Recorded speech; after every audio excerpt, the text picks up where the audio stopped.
নমস্কার, দেখছেন কলকাতা টিভি। আপনাদের সঙ্গে রয়েছি আমি ঋষিকেশ। শুরু করছি নারদ। 26-এর নির্বাচনের আগে ঘর গোছাচ্ছে সবকটি রাজনৈতিক দল। তৃণমূল কংগ্রেসও ঘর গোছাচ্ছে। বিষ্ণুপুর সাংগঠনিক জেলায় বড়সড় ভাঙন বিজেপিতে। দলবদলের জেরে পঞ্চায়েত হাতছাড়া পদ্ম শিবিরে। তৃণমূলের দাবি ভোটের আগে আরও ভাঙবে বিজেপি। বিজেপির পাল্টা দাবি ভয় দেখিয়ে দলে টানছে তৃণমূল কংগ্রেস। এই ঘটনা ঘটেছে দক্ষিণ 24 পরগনাতে। সেখানেও দেখা যাচ্ছে যে কংগ্রেস এবং বিজেপি ছেড়ে দলে দলে নাম লেখানো হচ্ছে তৃণমূল কংগ্রেসে। কিসের ইঙ্গিত দেখুন। 2026-এর বিধানসভা নির্বাচন, রাজনীতির মাঠে তলে তলে বাড়ছে ভোট উত্তাপ। ভোটের আগে একেবারে তৃণমূল স্তরে ঘর গোছাতে ব্যস্ত শাসক দল। সেই নিশানার খেসারত দিচ্ছে গেরুয়া শিবির। ঘর ভাঙছে বিজেপির। সোমবার বিষ্ণুপুর সাংগঠনিক জেলায় বড়সড় ভাঙন পদ্ম দলে। মানিকবাজার পঞ্চায়েতের এক সদস্যের দলবদলে রাতারাতি বদলে গেল রাজনৈতিক সমীকরণ। পঞ্চায়েত ভোটের 5টি আসন পেয়ে মানিকবাজারে বোর্ড গঠন করেছিল বিজেপি। তৃণমূল পেয়েছিল 4টি আসন, কিন্তু একজনের দলবদলে পাল্টে গেল পঞ্চায়েতের ক্ষমতা। খুব শীঘ্রই গেরুয়া ভোটের বিরুদ্ধে অনাস্থা এনে ক্ষমতা দখলে মরিয়া তৃণমূল। ভোট হাতছাড়া না হলেও বিজেপির ক্ষমতা কমল পূর্ব নবাসন গ্রাম পঞ্চায়েতে। 23 আসনের পঞ্চায়েতে 16টি আসনে জয় পেয়ে বোর্ড গঠন করেছিল বিজেপি। তৃণমূলের ছিল 7টি আসন। একদিন বিজেপির 2 সদস্যের দলবদলে তৃণমূলের আসন দাঁড়ালো 9। বিজেপির কমে 14। আমি তো উন্নয়ন কাজ করতেই এলাকার, তো কাজ যুক্ত করতে পারছি না। 100 দিনের কাজ নেই, আবাসে টাকা নেই। এবারে জনগণ মানুষ, আমার বুথ এলাকার মানুষ ভোট দিয়ে যাতে কাজ করি, মানুষ সেবা করতে পারি। এবার সেই সেবা নানান জায়গায় বাধা প্রাপ্ত হচ্ছি। তার জন্যই আমি ওই দলে থাকার কোনো পরিকল্পনা যে দিদির উন্নয়নের এতে এসে, মমতা ব্যানার্জির এতে এসে, তৃণমূল কংগ্রেসটা এসে যদি মানুষের সেবা বা কাজগুলো করে উঠতে পারি সেটাই দেখছি। কারণ এইগুলি তো আমাকে জিতাইছে, মানুষ ভোট দিয়েছে। ভোটের আগে দলবদল নিয়ে জোর চর্চা শুরু হয়েছে বিষ্ণুপুর সাংগঠনিক জেলার রাজনীতিতে। মূলত কর্মসূচিতে জেলা জুড়ে বিজেপির মহলে একটা হাউতা শুরু হয়েছে এবং তারা শ্বাসকষ্টে ভুগছে। বেশ কিছু বিজেপির পঞ্চায়েত সদস্য, পঞ্চায়েত সমিতির সদস্য, বেশ কিছু নেতৃত্ব। আমরা কিছুদিন আগে বিষ্ণুপুরেও বেশ কিছু কর্মী সমর্থক তৃণমূল কংগ্রেসে যোগদান করেছে। আজ সোনামুখী ব্লকের মানিকবাজার অঞ্চলের এক পঞ্চায়েত সদস্য এবং নবাসন অঞ্চলের 2 পঞ্চায়েত সদস্য তারা বিজেপি ছেড়ে তৃণমূল কংগ্রেসে যোগদান করবে। আমাদের অত্যন্ত গরিব সাধারণ খেটে খাওয়া পরিবার থেকে এসে এই ভারতীয় জনতা পার্টির সদস্য হয়েছিলেন, তাদেরকে বিভিন্নভাবে প্রেশার দিয়ে, ভয় দিয়ে, প্রশাসনকে কাজে লাগিয়ে তারা যোগদান করিয়েছে। এই যোগদানে সাধারণ মানুষের মধ্যে কোনো প্রভাব পড়বে না। সাধারণ মানুষ জানে এই সময় কেউ তৃণমূলে যোগদান করবে না, কারণ তৃণমূল কংগ্রেস হচ্ছে ডুবন্ত জাহাজ। মানিকবাজার ও পূর্ব নবাসন পঞ্চায়েতকে সামনে রেখে তৃণমূলের হুমকি। ভোটের আগে আরও ভাঙবে বিজেপি। বিজেপির পাল্টা দাবি তৃণমূল ডুবন্ত নৌকা, ডোবার আগে টলছে। এমনই দাবি ও পাল্টা দাবিতে সরগরম বাঁকুড়ার রাজনীতি। সৈয়দ মফিজুল হুদার রিপোর্ট, কলকাতা টিভি।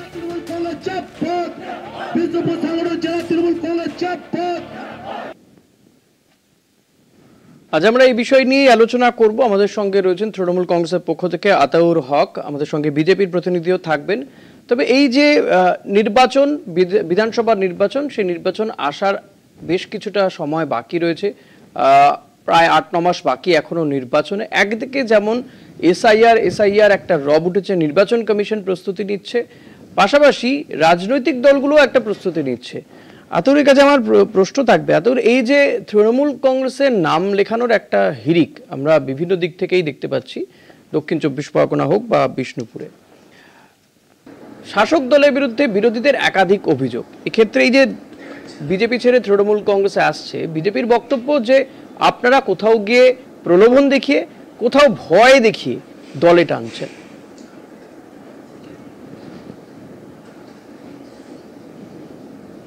নমস্কার। প্রথমেই আপনাদেরকে দেখুন, তৃণমূল কংগ্রেসে শুনতে পাচ্ছেন আমার কথা?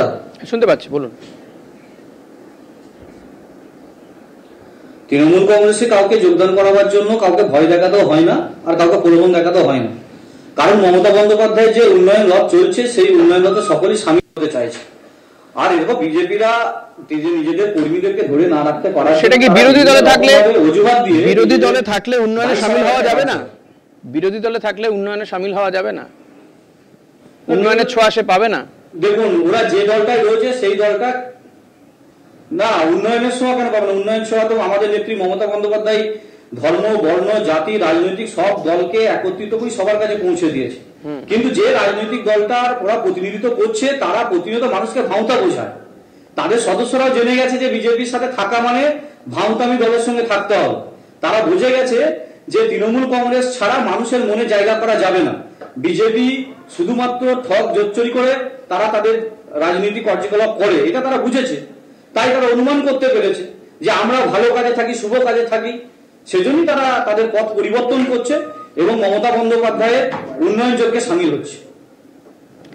আমি তো আমার বক্তব্য এটাই এখানে যে আতাউর, যে আপনারা প্রত্যেকেই বলেন যে উন্নয়ন যজ্ঞে সামিল হচ্ছেন, কিন্তু একজন আপনারাই আবার দাবি করেন যে বিরোধী দল করছে কি শাসক দল করছে, যখন সরকারি সাহায্য হোক বা এই যে বিভিন্ন ক্ষেত্রে যে সমস্ত প্রকল্পগুলো রয়েছে সেই প্রকল্পের সুবিধা হোক, যে কোনো রাজনৈতিক দলে সে যদি থাকে তাদের বাড়ির লোকজনে এই সমস্ত সুযোগ সুবিধা পেতে কোথাও তাদের অসুবিধা হয় না। তাহলে তারা তৃণমূল কংগ্রেসে আসবে কেন, কিসের টানে?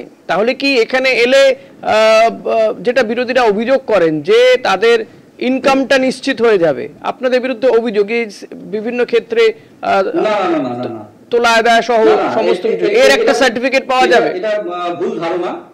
না, এটা বিরোধীদের অভিযোগ, যেহেতু এখন বিজেপির কেউ নেই তাই আমি ওদের প্রশ্নগুলোই রাখছি। দেখুন, বিজেপি কি প্রশ্ন করলো কিছু এসে যায় না বাংলার মানুষের কাছে। দেখুন, একটা মানুষ সরকারে থাকা এবং বিরোধী দলের প্রতিনিধিত্ব করা দুটোর মধ্যে পার্থক্য রয়েছে। সরকারের উন্নয়ন সর্বস্তরে পৌঁছে যাচ্ছে ঠিকই, সর্বস্তরের মানুষ বঞ্চিত হচ্ছে না, কোন স্তরের মানুষ বঞ্চিত হচ্ছে না ঠিকই, কিন্তু যদি সরকারের পক্ষে থাকে বা সরকারি দলের সঙ্গে যুক্ত থাকে তাহলে সেও সেই পুণ্যের ভাগিদার হবে। সেও তার নিজের মন, নিজের আত্মার কাছে সন্তুষ্টি লাভ করবে যে না, আমি তৃণমূল কংগ্রেসের সঙ্গে থেকে মানুষের উন্নয়নটা আমরা সামিল হতে পারছি। এটা একটা আলাদা স্বাদ, এটা একটা আলাদা অনুভূতি। সেটা তো বিজেপিতে থেকে করতে পারবে না। বিজেপিতে থেকে তো সেই মানুষকে পরিষেবা দিয়ে সন্তুষ্টি লাভটা করতে পারবে না, কারণ বিজেপি তো মানুষকে পরিষেবা দেয় না। বিজেপি মানুষকে প্রতিনিয়ত বিজেপির পঞ্চায়েত ছিল, যেটা এই যে পঞ্চায়েতটা আমরা দেখছি যে এখানে পঞ্চায়েতে 23 আসনের পঞ্চায়েতে 16টা আসনেই জয় করে বোর্ড গঠন করেছিল বিজেপি, আপনাদের ছিল 7টা আসন। তো এখান থেকে এখন মানে 2 সদস্য তারা বিজেপিতে চলে এলো, সেখানে বিজেপি কমে হয়ে গেল 14, আপনাদের হলো 9। তো এই যে আপনি বলছেন বিজেপি পরিষেবা দেয় না, সেটা পরিষেবা বিজেপিতে আছে বলেই কি দিতে পারছে না? মানে আপনারা পঞ্চায়েতকে, যেহেতু পঞ্চায়েতটা বিজেপির, তাই আপনারা সহযোগিতা করছেন না তাদের সঙ্গে? না না না না, বিজেপি তো ওরা মানসিকতাই নেই। দেখুন, এখন আমার পাড়া আমার সমাধান চলছে, আপনি খবর নিয়ে দেখুন, সেই পঞ্চায়েত ঠিক একই কার্যকলাপ চলছে। না, আমরা আগে একটা শো করলাম, বিজেপির পঞ্চায়েত প্রধান তিনি বলছেন যে এই আমাদের পাড়া আমাদের সমাধান এই প্রকল্প যথেষ্ট ভালো, মানুষের মনে সাড়া পড়েছে, মানুষ তারা তাদের প্রয়োজন অনুযায়ী কাজ করাতে পারছে, যেটা তার এলাকার প্রয়োজন হচ্ছে। তাহলে সেটা তো সব জায়গায় হচ্ছে, তার মানে কি সব জায়গায় দলের আদর্শগত নীতিগত জায়গাতে তো নেই? সব জায়গায় কি তাহলে বিজেপির পঞ্চায়েত পরিচালিত পঞ্চায়েত বলে আপনারা সেই দিকে হাত বাড়াচ্ছেন না, সহযোগিতার হাত বাড়াচ্ছেন না? এটা একটা অসহযোগিতা চলছে, বা আপনাদের কথা অনুযায়ী বৈষম্য বঞ্চনা? হাত না বাড়াতাম আমাদের মুখ্যমন্ত্রী তাহলে তো যেখানে বিজেপি পঞ্চায়েত আছে সেখানে তো আমাদের পর আমাদের সমাধান প্রকল্পের আওতায় আনতেন না। যদি সেটাই হতো, আমাদের মুখ্যমন্ত্রী বাংলার মানুষের মুখ্যমন্ত্রী, সর্বস্তরের মুখ্যমন্ত্রী, তাই সর্বস্তরের উন্নয়ন করার দায়িত্ব আমাদের মুখ্যমন্ত্রী। এবার যারা যেখানে দায়িত্ব রয়েছে, তৃণমূল যেখানে দায়িত্ব রয়েছে, আন্তরিকতার সঙ্গে সহনশীলতার সঙ্গে মানুষের রায়কে সমর্থন জানিয়ে, গ্রামের মানুষের চাওয়া পাওয়াকে সমর্থন জানিয়ে কাজটা আন্তরিকতার সঙ্গে করছে। যেখানে বিজেপি রয়েছে তারা চাইছে তৃণমূল কংগ্রেসকে কালিমালিপ্ত করব, তারা চাইছে তৃণমূল কংগ্রেসের এই প্রকল্পকে নস্যাৎ করব, তাই সেটা তারা মনোযোগ দিয়ে সেই কাজটা করছে না, যাতে তৃণমূল কংগ্রেসের বদনাম হয়। এই বদনামতে যাতে তাদের ভাগী না হয়, যারা বিজেপিতে থেকে এটা উপলব্ধি করতে পারছে তারা সেখান থেকে বেরিয়ে এসে তৃণমূল কংগ্রেসে তারা যোগদান করছে। কিন্তু এই যে দলবদল হচ্ছে তাতে আখেরে আপনাদের কতটা লাভ হচ্ছে? 26-এর নির্বাচনের আগে কি বিরোধী শূন্য করে দেওয়াটাই একটা মূল উদ্দেশ্য আপনাদের? দেখুন, আমাদের উদ্দেশ্য হচ্ছে বাংলার মানুষ যাতে আগামী দিনে মমতা বন্দ্যোপাধ্যায়ের প্রকল্পের পরিষেবাগুলো পায় এবং বাংলার মানুষ যাতে আগামী দিনে বাংলার মাটিতে থাকতে পারে, আগামী দিনে বাংলার মানুষ যাতে তাদের নিজের ভোটাধিকার প্রয়োগ করতে পারে, বাংলার মানুষ যাতে মমতা বন্দ্যোপাধ্যায়ের এই উন্নয়ন যোগ্যকে আগামী দিনে অব্যাহত রাখতে পারে, এটা একমাত্র তৃণমূল সরকার থাকলেই সম্ভব। তাই সেই পথেই কিন্তু আমরা চাই, এবং যারা বিজেপিতে আছে তারা উপলব্ধি করতে পারছে যে বর্তমান দিনে গোটা বাংলা তৃণমূলময় হয়ে রয়েছে, কোথাও ছিটে ফোটা পদ্মফুলের ছাপ রয়েছে। তাই তারা সেখান থেকে বেরিয়ে এসে এই জোড়াফুল চিহ্নেই তারা ভরসা করছে এবং জোড়াফুল চিহ্নটি তারা আস্থা রাখছে। আপনার কথা অনুযায়ী কোথাও ছিটে ফোটা পদ্মফুল রয়েছে, সেই ছিটে ফোটা পদ্মফুলও উপড়ে ফেলার একটা তাড়াহুড়ো কেন, বা উপড়ে ফেলা কেন হচ্ছে? বিরোধীরা থাকলে কোথাও গিয়ে তো শাসক দলের বা সরকারেরও সুবিধে, সরকারকেও তো একটু সমালোচনা শুনতে হবে, তাহলে তো তার কাজটা করতে সুবিধা হবে, তাই নয় কি? এটাই তো গণতান্ত্রিক পদ্ধতির নিয়ম। বর্তমান যেটা পরিস্থিতি, অবশ্যই অবশ্যই অবশ্যই বিরোধী নিশ্চয়ই থাকবে, বিরোধী শূন্য কেন হবে, কিন্তু বর্তমান যে পরিস্থিতি সেই পরিস্থিতিতে বাংলা যারা বাঙালিদের বিরোধী তারাই কিন্তু বাংলা থেকে তাদেরকে অব্যাহতি নিতে হবে। অর্থাৎ এখানে পরিষ্কারভাবে বলতে পারি আমরা যে বিজেপি যেভাবে বাংলা বিদ্বেষী, বাংলার ভাষাকে যেভাবে প্রতিনিয়ত আক্রমণ করছে, আমাদের সঙ্গে বিজেপির প্রতিনিধি সোমনাথ কর রয়েছেন, স্বাগত জানাবো। সোমনাথ দা, স্বাগত আপনাকে। আতাউর যেমনটা বলছেন যে তৃণমূল কংগ্রেসে এই যে বিজেপি ছেড়ে দলে দলে নাম লেখানোর একটা হিড়িক পড়ে গেছে, 26-এর নির্বাচন এখনো প্রায় 9-10 মাস বাকি রয়েছে রাফলি, তো তার আগে বিভিন্ন জায়গাতেই দেখা যাচ্ছে বিজেপি ছেড়ে মানুষজন তৃণমূল কংগ্রেসে চলে যাচ্ছে। শাসক দল বলছে যে উন্নয়নের যোগ্যে সামিল হতেই যাচ্ছে। আপনার কি মনে হয় কেন যাচ্ছে? আপনাদের দল ক্রমশ ছোট থেকে ছোট হয়ে যাচ্ছে কেন? কর্মী সমর্থকদেরকে ধরে রাখতে পারছেন না কেন?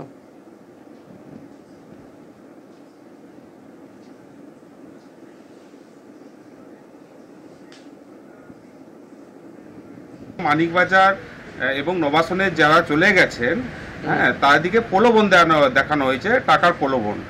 ওনারা গেছেন একটা ডুবন্ত জাহাজে, যে জাহাজটা 2026 সালে তৃণমূলের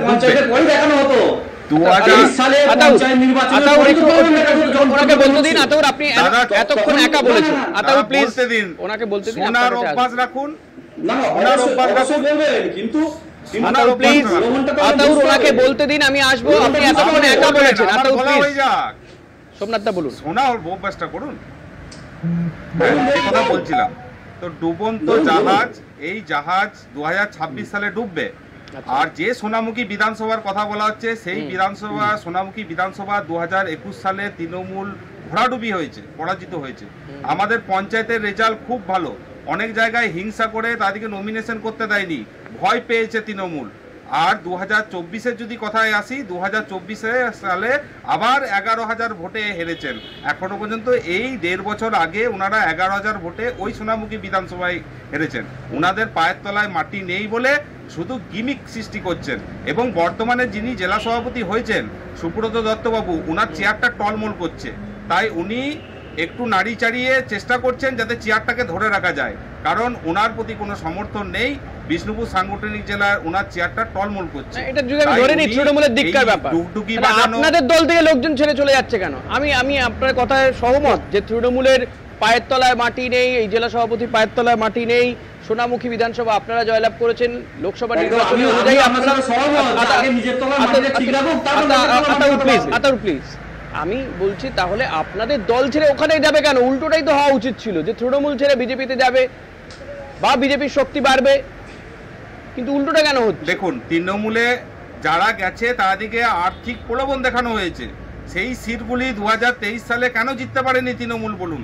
আজকে তাদেরকে ভয় দেখানো হচ্ছে, আর্থিক প্রলোভন দেখানো হচ্ছে। কিচ্ছু লাভ হবে না।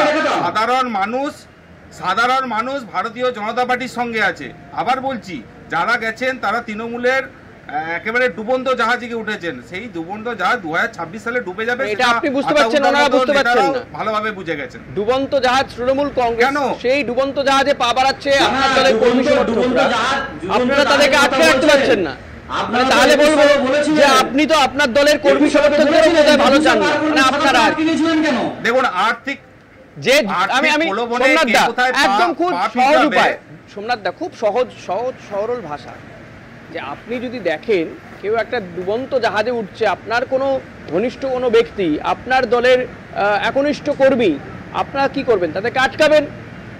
তাহলে আপনি তার মানে আপনারা সেই চেষ্টা কর্মীদেরও ভালো চাইছেন না আর কি, যে যারা ডুবন্ত জাহাজে যাচ্ছে তো যাক। না কেন, দেখুন টাকা থলি নিয়ে ঘুরে বেড়াচ্ছেন সুব্রত বাবু। আবার বলছি, সুব্রত বাবু চেয়ারটা টলমল করছে, এই আতাউলদার মতো নেতাদের একেবারে চেয়ার টলমল করছে। ওনারা হাতে টাকার ব্যাগ নিয়ে ঘুরে বেড়াচ্ছে।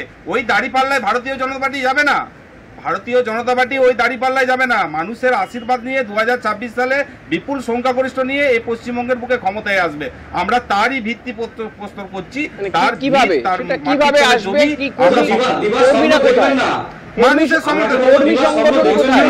একটা নির্বাচন জিততে গেলে কত কর্মী সংগঠন লাগে দাদা? দেখুন, যে রাজ্যে এই তো উঠে থেকে বুথ শোনা যাচ্ছে যে প্রায় 93,000 বুথ হবে দাদা। বুথে লোক বসাতে পারবেন? হ্যাঁ অবশ্যই পারবো, কেন পারবো না, না পারার কি আছে? যদি বলেন আপনার দলের এক নেতার মুখে কিছুদিন আগে শোনা গিয়েছিল, তিনি বলছেন বুথ কর্মী নেই, এত সংখ্যক বুথ কর্মী বসাবো কোথা থেকে? না আছে, তার প্রস্তুতি হচ্ছে।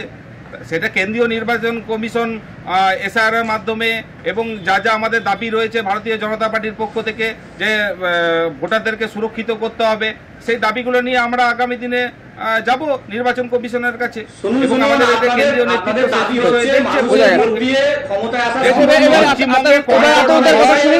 আপনার কথা অনেকক্ষণ শুনেছি, এবার বঞ্চিত করা হয়। আপনারা ভয় দেখিয়ে তৃণমূল কংগ্রেসে বা পয়সা দিয়ে প্রলোভন দেখিয়ে টাকা থলি নিয়ে ঘুরছেন আপনারা। শুনুন, যদি টাকা থলি নিয়ে প্রলোভন দেখিয়ে হতো তাহলে তো 23 সালে পঞ্চায়েত নির্বাচনের সময় ভোট গঠনের সময়তেই তাদেরকে প্রলোভন দেখিয়ে আনা যেত। তাহলে কেন আর বিধানসভা নির্বাচন 8 মাস বাকি, এখন কেন যোগ দিয়ে রাখা হবে যদি সেটাই হয়ে থাকে? আর ওনার মুখে পরিষ্কার তো শুনতে পেলাম যে ওনারা কেন্দ্রীয় নির্বাচনের কমিশনের কাছে আবেদন করেছে যাতে এসআইআর করা হয়। আর এসআইআর করলে বাংলার মানুষ তাদের ভোট অধিকার থেকে বঞ্চিত হবে। বিজেপি শুধু নিজেদের কর্মী সমর্থককে ভোট দিয়ে ক্ষমতায় আসার চেষ্টা চালাবে, এটা ওনাদের উদ্দেশ্য। ওনারা দেখে গেছে যে বাংলাকে কোনোভাবেই আটকানো যাচ্ছে না।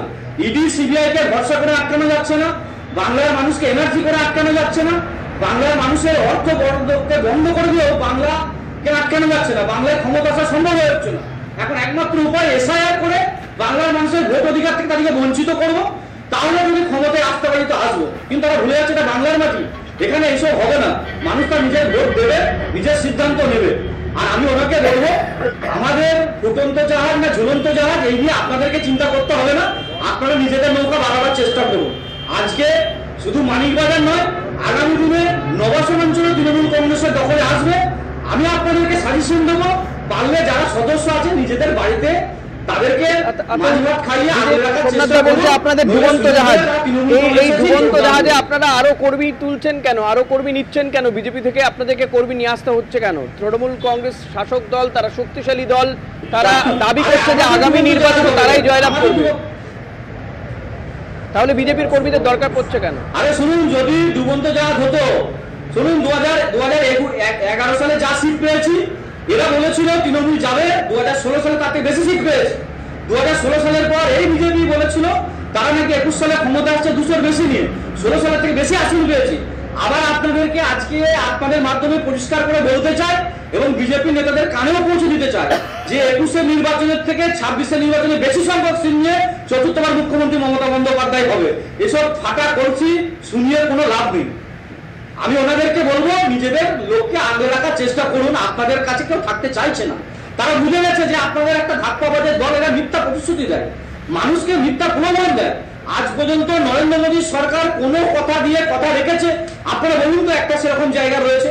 আজ পর্যন্ত কেন্দ্রীয় সরকারের কোনো প্রকল্প গোটা ভারতবর্ষের মানুষকে উপকৃত করেছে আপনারা দেখাতে পারবেন? কেন্দ্রীয় সরকার যাই প্রকল্প আনে ভারতবর্ষের মানুষ রাস্তায় নেমে পড়ে। দেখুন, কৃষক আইন আনতে চেয়েছিল, গোটা ভারতবর্ষের মানুষ রাস্তায় নেমে গেছে। আজকে বলুন, অগ্নিবীর করতে চেয়েছিল, ভারতবর্ষের যুব সমাজ রাস্তায় নেমে গেছিল। আজকে বলুন, বাংলা থেকে গোটা ভারতবর্ষের মানুষ কেন্দ্রীয় সরকার যাই করতে যায় তার বিরুদ্ধে নেমে যায়। মানুষজনা থাকতে চাইছে না এ রাজ্যে, মানুষ মানে যারা বিজেপি কর্মী সমর্থক তারা থাকতে চাইছে না। আর এইটা আতাউদ্দার এই একটা কথায় যথেষ্ট যুক্তি আছে যে বিধানসভা নির্বাচন, এখন পঞ্চায়েত ভাঙিয়ে লাভটা কি হবে? পঞ্চায়েত ভাঙানোর হলে তো আগে প্রলোভন দেখিয়ে পঞ্চায়েত ভাঙানো যেত, এটা তাদের বক্তব্য। দেখুন, বিড়ালের গাছে কাটা লেগেছে, ঠিক আছে, গাছে উঠতে গিয়েছিল, কাটা লেগেছিল, ভেবেছিল এমনি আমরা জিতে যাব, সেখানে ভারতীয় জনতা পার্টিকে আশীর্বাদ করেছিল। তখন ওনারা সেই মূল্যটা বুঝেননি। আজকে ব্যাগের থলি নিয়ে পঞ্চায়েতগুলো যাতে দখল করতে হবে তার জন্য ব্যাগের থলি নিয়ে ঘুরে বেড়াচ্ছে। আর কিছুক্ষণ আগে উনি বললেন যে দখল করে নেবো আমরা ইয়েতে। আপনারা তো মশাই দখলই করে নিচ্ছেন, মানুষের ভোটাধিকার কেড়ে আপনারা দিনের পর দিন দখল করে নিচ্ছেন। আর মমতা ব্যানার্জি চতুর্থবারের জন্য মুখ্যমন্ত্রী হবে। আরে তৃতীয়বারই মুখ্যমন্ত্রী হতে পারতেন না? উনি নন্দীগ্রামে বিধানসভায় শুভেন্দু অধিকারীর কাছে 1 নয় 5-6 ভোটে হেরেছেন। এবারে কোন জায়গায় হারবেন সেই দিন ঘন্টা এবং সেই জায়গাটা সেই নির্বাচনটা নিয়ে এখনো মামলা ঝুলে রয়েছে, ওটা এখনো বিচারাধীন, সেটা বারবার এক্সাম্পল না করাই ভালো। কেন্দ্রীয় সরকার টাকা দিচ্ছে বলে আপনারা বেঁচে আছেন মশাই। জন্মগ্রহণ করতে হয়। এই পশ্চিমবঙ্গে আপনারা যে উপহার দিয়েছেন, খাটের তলা থেকে ওনার বিস্কুট বেরোচ্ছে, বাংলা এবং বাঙালির কথা বলছেন। আজকে মালদাতে রবীন্দ্রনাথকে পুড়িয়েছে, মালদাতে আপনারা বাংলা বাঙালির কথা বলছেন। যাদের চাকরি তারা বাঙালি ছিল না, যাদের চাকরি তারা বাঙালি ছিল না, যারা চাকরি টাকা দিয়েছিল তারা বাঙালি ছিল না। আজকে ডবল ডবল চাকরিগুলো কোথায় গেল?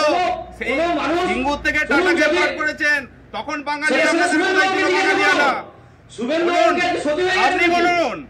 আরে শুভেন্দু অধিকারী 5-6 আপনার মমতা বন্দ্যোপাধ্যায়কে হারিয়েছে। 3 মাসের মধ্যে ওনাকে সন্ত্রাস করে জিতিয়ে তৃতীয়বারের মধ্যে মুখ্যমন্ত্রী হয়েছে। দাদা, উঁচু গলায় কথা বললে হয় না, অল্পের গরু গাছে ওঠে না দাদা, অল্পের গরু গাছে ওঠে না। দুজনে একসাথে কথা বললে কারো কথা শোনা যাচ্ছে না। সোমনাথ দা, তৃণমূল কংগ্রেস বলছে যতক্ষণ বলছিলেন নির্বাচন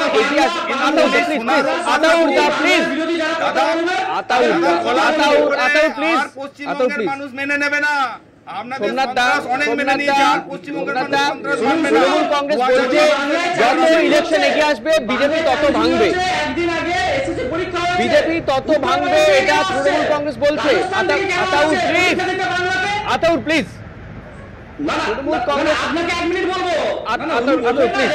আমি বলতে দিয়েছি, যথেষ্ট সময় পাচ্ছেন আপনি বলতে, প্লিজ। আপনি সত্যটাকে স্বীকার করতে পারছেন না, মেনে নিতে পারছেন না, গলা উঁচু করে শোকে নষ্ট করার চেষ্টা করছেন।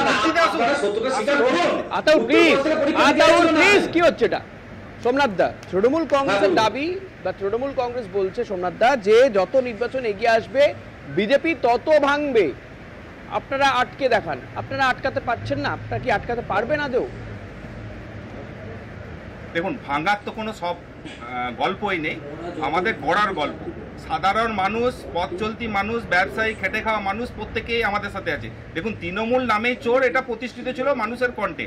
আজকের ডেটে 26,000 শিক্ষক যখন চলে গেল, তখন 1800 যে ভুয়ো লিস্ট যারা অবৈধভাবে চাকরি পেয়েছে সেটা প্রকাশ কে করলো? সরকার প্রকাশ করলো। সরকার নিজের থেকে দাঁড়িয়ে পড়ে বলছে আমরা চোর, সরকার আজকে ঘোষণা করছে আমরা চোর। তাহলে সেই চোরেদের সঙ্গে সাধারণ মানুষ কিন্তু নেই, খেটে খাওয়া সাধারণ মানুষ নেই। এটা আতাউল দ্বারা বিশ্বাস করতে পারছেন না। ওনারা জানেন, আবার বলছি, ওনাদের পায়ের তলে মাটি সম্পূর্ণ সরে গেছে। গেল কেন পঞ্চায়েতের এই 3 পঞ্চায়েত সদস্য তারা চলে গেল কেন বিজেপি ছেড়ে? দেখুন, এটা আবার বলেছি, মানে আপনি যেটা বুঝতে পারছেন ওনারা বুঝতে পারছেন না, ওনারা বুঝতে পারছেন না। আপনার কথা অনুযায়ী, কোট আনকোট আপনার কথা অনুযায়ী চোরেদের দলে গিয়ে নাম লেখালো, তার মানে এদের মধ্যেও দেখুন কি সন্ত্রাস আগামী দিনে প্রকাশ হবে, আগামী দিনে প্রকাশ হবে কি কি হুমকি দেওয়া হয়েছে, কত টাকার বিনিময়ে দেওয়া হয়েছে, সেটা 26-এর ভোট আসতে দিন। এদের বিরুদ্ধে এরাই মুখ খুলবে। আজকে ওনাদের জেলা সভাপতি সুব্রত দত্ত বলছেন, হুমকি দিচ্ছেন প্রকাশ্য জনসভা থেকে যে ডুগডুগি নিয়ে বাঁধন ডান্স করাবো। আরে ওনাকে বলুন একটা মাংকি রেস্কিউ সেন্টার খুলতে, মমতা বন্দ্যোপাধ্যায়কে বলে দিতে বলুন, উনি ভালো বাঁধন নাচাতে পারেন। ওনার জেলা সভাপতির কথা তো আমরা দিলীপ ঘোষের হাতে দেখেছি ডুগডুগি বাজাতে, দিলীপ ঘোষ ডুগডুগি বাজাচ্ছিল। উনি ডুগডুগি বাজান, নিজের ছন্দে বাজাচ্ছেন, কিন্তু কোনো মঞ্চ থেকে এই ভাষায় কোনদিন কথা বলেনি। আরে পরপর নির্বাচনে হারছে, তারা আর কি ডুগডুগি বাজাবে? মানুষ তো তৃণমূলের ডুগডুগি বাজিয়ে দিয়েছে সোনামুখী বিধানসভায়। ওই সুব্রত দত্ত ডুগডুগি বাজিয়ে দিয়েছে সাধারণ মানুষ। উনি নাচছেন আজকের ডেটে সাধারণ মানুষের ডুগডুগির আওয়াজ। আতাউল দাদা বলার কিছু নেই। কিচ্ছু বলার নেই। কি বলবেন? মানে আপনাদের মানে আপনার দলের জেলা সভাপতি তিনি নিজের দলের ডুগডুগি বাজিয়ে দিয়েছেন, তার পায়ের তলায় মাটি নেই, আপনারা দেখুন, কিছু একটা করতে পারবেন না। আরে অত ভয় কিসের তৃণমূলকে? আর অত ভয় কিসের? কে ভয় পায়? ভয় তো আপনারা জনগণকে পান, ভারতীয় জনতা পার্টিকে পান, যে মানুষকে ভোট দিতে দিলে ভারতীয় জনতা পার্টিকে মানুষ ভোট দিবে। ভয়টা তো আপনারা পান। তার জন্য বুথ জ্যাম করেন, লিমিট করেন, ছাপ্পা করেন, এসআর নামে মানুষ জয়েন করেছে, অর্থের জন্য জয়েন করেছে। ওনারা ঠিকই করতে পারছেন না তো কোনটা? আরে দাদা, সেটা আগামী দিনে প্রকাশ হবে, আগামী দিনে প্রকাশ হবে। আরে আপনাদের বিরুদ্ধে আসছে। আরে নিয়েছেন তো 3টে পঞ্চায়েতের সদস্য, ওয়েট করুন না, ওয়েট করুন। 2024-এ সৌমিত্র খানকে 11,000 ভোটে ওই আপনাদের হাতছাড়া হয়ে যাচ্ছে তাহলে। সমস্ত জায়গায় ক্ষমতায় রয়েছে, আপনাদেরই তো ভোটার ছিল, সেখান থেকে তো কমে যাচ্ছে। আরে বাচ্চা ছেলেও জানে তৃণমূল ক্ষমতায় রয়েছে, জানে তৃণমূল এখনো পর্যন্ত ক্ষমতায় রয়েছে, কিন্তু এটাও বাচ্চা ছেলেরা জানে যে চাল চুরি করলে তাকে চাল চোর বলা হয়, ডাল চুরি করলে তাকে ডাল চোর বলা হয়, চাকরি চুরি করলে তাকে চাকরি চোর বলা হয়, কিন্তু সমস্ত চুরির যে ফটো তাকে তৃণমূল কংগ্রেস বলা হয়। সেটা পশ্চিমবঙ্গের মানুষ প্রমাণ করে দিয়েছে। সমস্ত চুরি যারা করে তাদেরকে তৃণমূল কংগ্রেস বলা হয়। কষ্ট হচ্ছে বলেই তো এত বেদনা। আরে দাদা, প্রকৃত নির্বাচনে আসুন। সংবিধান যে রচনা করে লোকসভা নির্বাচনগুলো নিয়ম অনুযায়ী বিধানসভা লোকসভা নির্বাচনগুলো কি ছিল? প্রকৃত নির্বাচন ছিল। আপনারা নির্বাচনের সময় আগে 2021-এ কেন্দ্র বাহিনী দেওয়ার পর ভোট হবে, হারবে, আর বলবে তৃণমূল নাকি গন্ডগোল করেছে। কারণ আপনাদেরই কেন্দ্র বাহিনী ভোট হয়, আপনাদেরই কমিশনের ভোট হয়, সবকিছুই কিন্তু আপনারা জানেন যে মানুষ বন্দ্যোপাধ্যায়ের সঙ্গে রয়েছে। ভোট পরবর্তী শুনুন, 2021 সালে আবার বলছি, শুনে রাখুন, নির্বাচন কমিশনার আপনাদের শুনুন, আপনাদের সমস্ত কিছু, কিন্তু বাংলার 10 কোটি মানুষ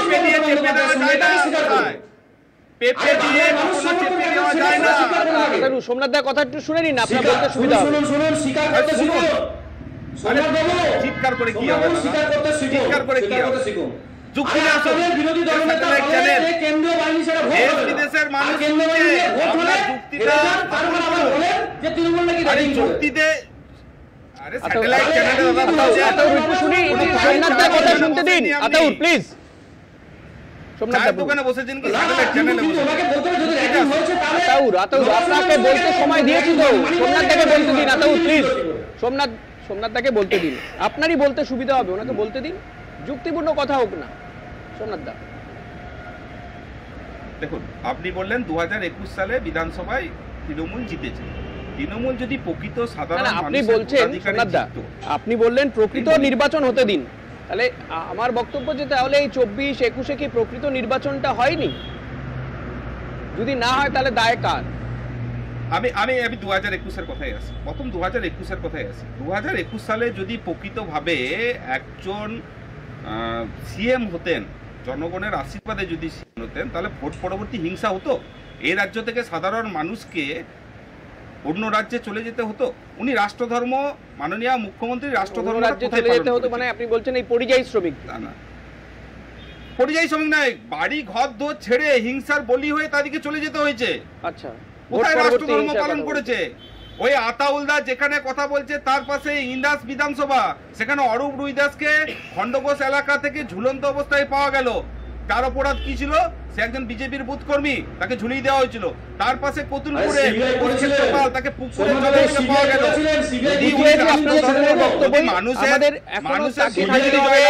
নির্বাচনের দিকে এখনো বেশ কিছু মাস বাকি, দেখা যাক যে এই ফুল বদল কতদিন চলতে থাকে এবং ফুল বদলে আখেরে কার লাভ কার ক্ষতি সেটা দেখতে হবে নির্বাচনে। আতাউর এবং সোমনাথ দা, আপনাদের দুজনকে ধন্যবাদ জানাবো। নারদে আজকে আর সময় নেই, আজ এখানেই শেষ করছি। দেখতে থাকুন কলকাতা টিভি, রাত দিন 7 দিন।